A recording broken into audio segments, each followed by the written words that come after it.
To transfer data from an old phone to your Samsung Galaxy M17e is simple. All you need to do is simply go ahead and open up the Smart Switch app on your M17e, and then you want to go ahead and select continue. So this is just you setting up the app.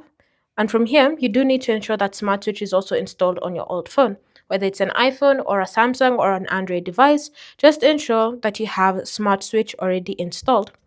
So once you've done that, you now need to go ahead and choose on your M17e that your phone is receiving and on your old phone that it is sending.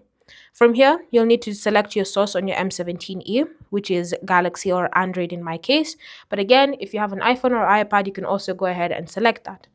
Now from here, all you need to do is simply use your old phone to scan the QR code that you've been given, and it will now start the connection process. So go ahead and wait patiently for them to connect. Now it's scanning for the data that can be transferred. Then from here, you just need to choose what you want to transfer. So you can choose to transfer everything, or you can just choose select calls, accounts, contacts, messages, or you can create your own custom transfer. It's completely up to you. Then tap on next. You can choose if you want to transfer your accounts or not. And then simply wait for the transfer process to complete itself.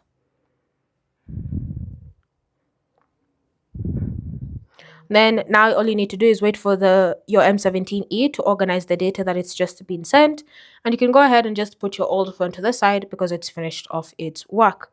So just wait patiently.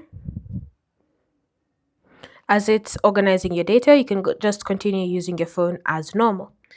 Thanks for watching. If you have questions or comments, leave them down below, and I'll see you in the next video.